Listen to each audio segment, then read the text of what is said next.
All Take it right, away. so we've just seen what happens kind of under the hood with Project Safe Flight. I am a Project Safe Flight volunteer, and as someone whose professional life is not bird related, I may be kind of an outlier in the presenters here, but I think after 11 seasons of monitoring for Project Safe Flight, I'm really honored to be here and really excited to share what it's like to be boots on the ground. And just keep in mind, I am a writer and an editor, so this is very much less science and more just very personal narrative. Give some color to Catherine's presentation.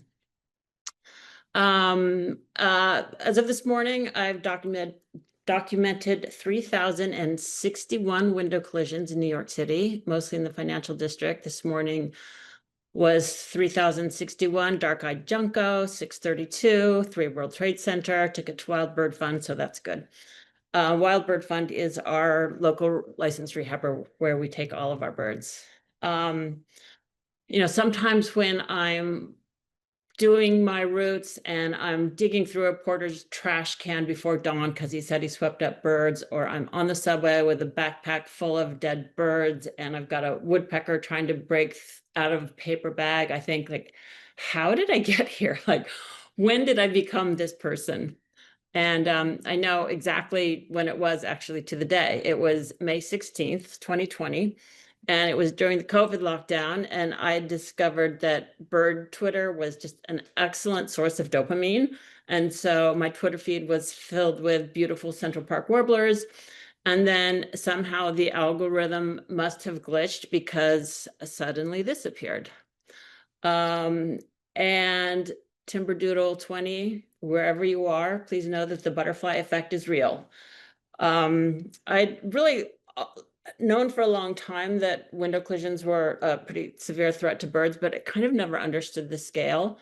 And this tweet just kind of flipped a switch, and what had been pretty abstract before became suddenly like the most important thing I'd ever seen. So I immediately started following Wild Bird Fund and collision monitors and programs. And before long, my cheerful warbler feed became just basically a parade of dead birds. Um, and it was perfect timing for COVID lockdown. And when I saw Project Safe Flight would begin in the fall, I signed up. And on September 4th, 2020, I did my first patrol. I was assigned to the downtown East route on Fridays, and I bought a bird guide and I quizzed myself on the probable collision species because I really only knew local birds at the time. And I took this day before I started a cute baby Melissa. I was so earnest. I was ready to report for duty and been quizzing myself. And I knew there'd be dead birds, but I also thought I'd be rescuing and releasing birds all day because not all buildings were like the one I saw in the tweet, right? It was just going to be like this kind of like uplifting cause that I was going to be doing. So yeah. Anyway, the first bird I found was on October 2nd, injured black and white warbler, and then 11 more. So my first day I had 12 birds.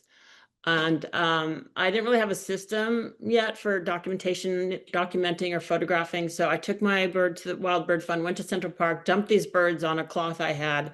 I definitely cried.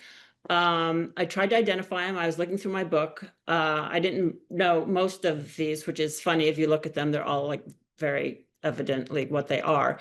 And now I can practically pretty much ID a bird from like a block away and its condition. It's dead, it's stunned.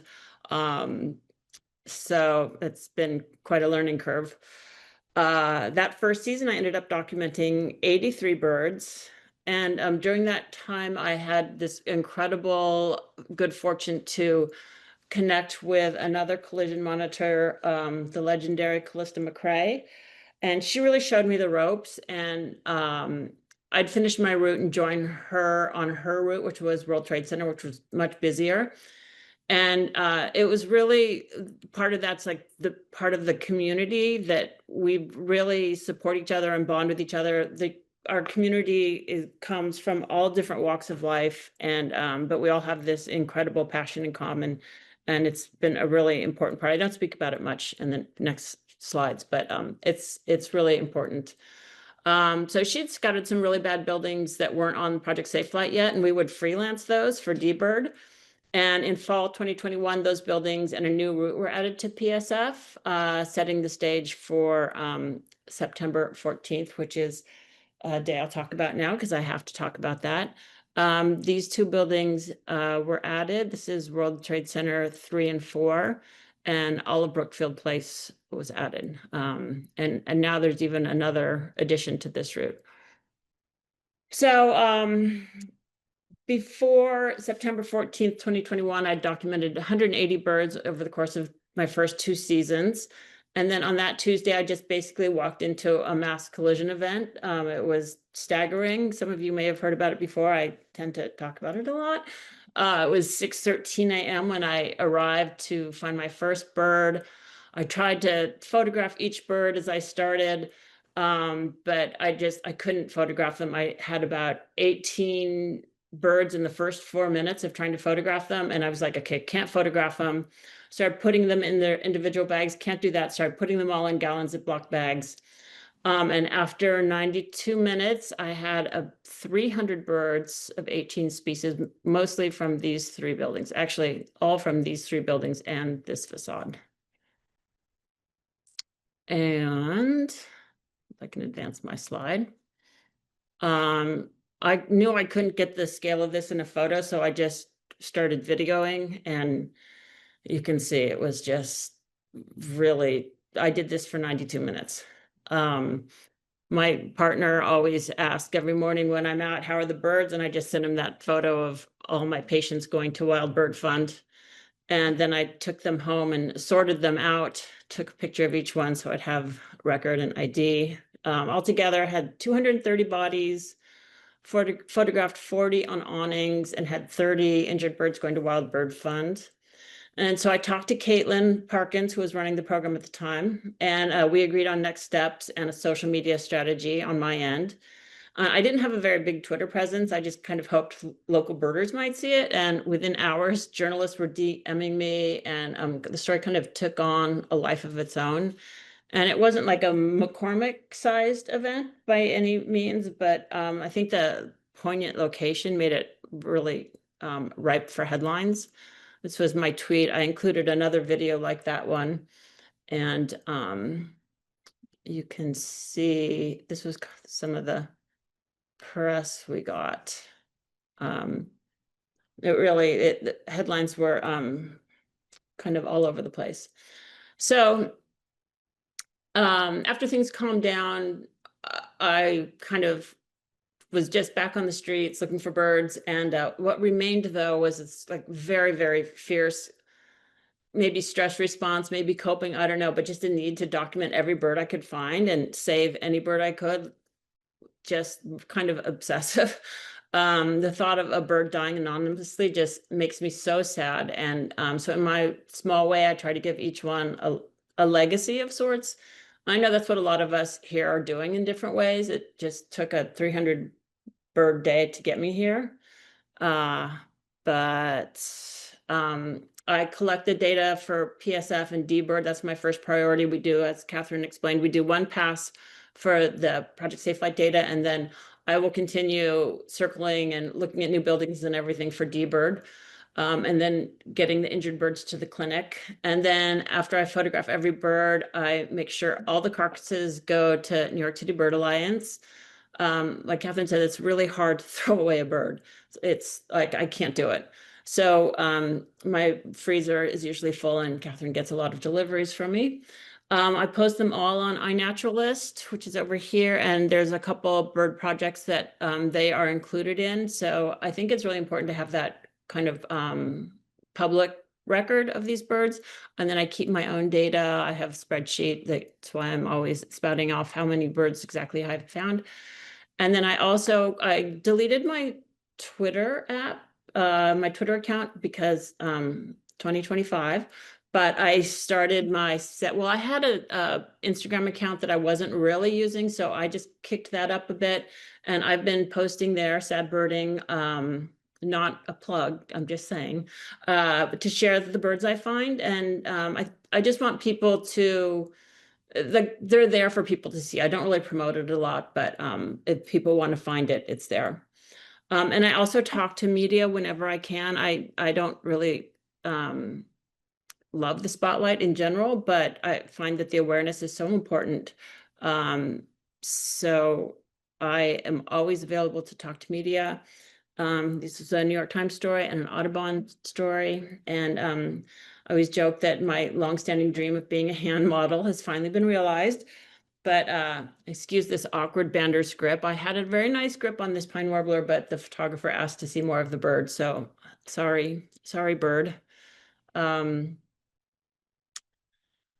So walking these 2 routes for 11 seasons, 7 buildings, means that I've learned so much about every nuance, like every window, every person who works there, every tree. It's just in kind of an incredible source of knowledge. And some of the facades are really bad, and we learn about the guards, which guards to avoid, and then which ones are allies. And this is part of the story that to me is very moving, is that we have these incredible allies. This is our arguably one of our worst buildings. We have a sweeper who picks up birds. He'll put them under his shirt until one of us comes by. If not in his shirt, he has a little safe place. He puts them contained.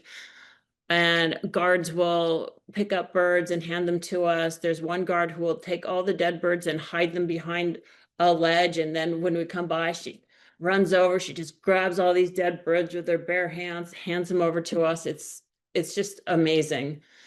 And I think that that's this incredible part of the community story too. It's not just the other monitors, it's the staff and community members, residents who start walking around with bags to pick up birds. It's really quite a movement, and especially since this whole area there's just birds everywhere. So it's really touching. So I think that my friends and family often wonder, like, why I get up before sunrise to walk in circles looking for dead birds. And aside from just kind of this need to bear witness and to document these birds,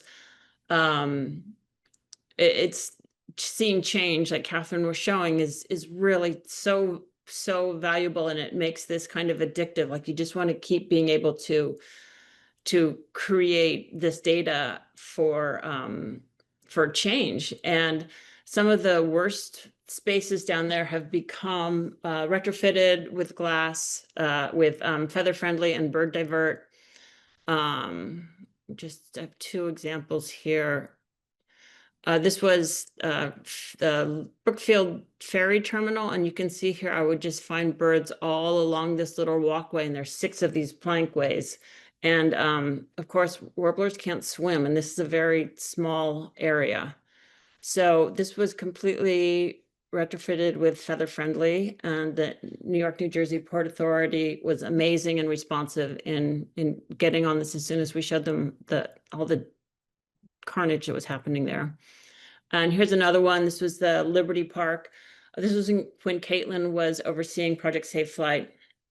It's this elevated park between 2 areas of habitat right in the World Trade Center complex. And this stretch of glass was really horrendous, just birds lined up all day, every day.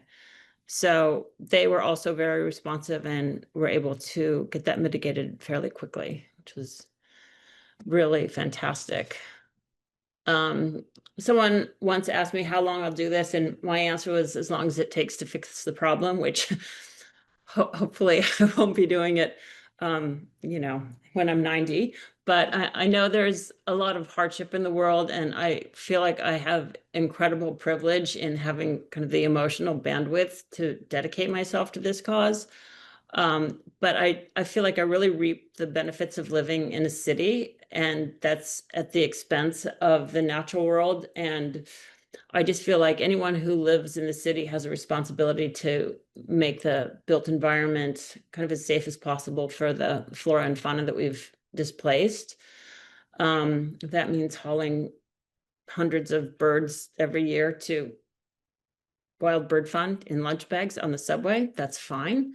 But those releases really make it all worthwhile. Here's a beautiful chat that was brought up there and released. Here are some friends that were released. And yeah, I don't know. I think knowing what I know now, if I in another life, I may have wanted to pursue a career in bird conservation. I think it's probably very likely. But in this one, I'm, just an everyday person, just profoundly grateful that programs like Project Safe Flight exist. And I'm really often thanked for doing this work, but really it's like I feel so grateful, like profoundly grateful to have the opportunity to be able to do this. It's amazing. And I know that volunteer retention is challenging, but it's like I can't imagine not doing it. It's really been a meaningful part of my life. And so on a more positive note, some bird art. People make art of my dead bird photos, and it's really it's really beautiful. This is just a few of them. Somebody, a tattoo artist, was doing tattoos of my dead birds, which I haven't seen, but talk about legacy for that bird. If only that bird knew it was on somebody's arm somewhere. More beautiful ones. And Phenomenal then, legacy. yeah, it's beautiful. And then, sorry for the plot twist, but I had to include my Chuck Will's widow somewhere, and there wasn't any other place. Probably the most surprising and saddest and strangest bird I've ever found. And that's it for me. Thank you so much. Thank you to Catherine and to the organizers and Heidi. And I'm really looking forward to the next presentation, which I think will go into that component of legacy more.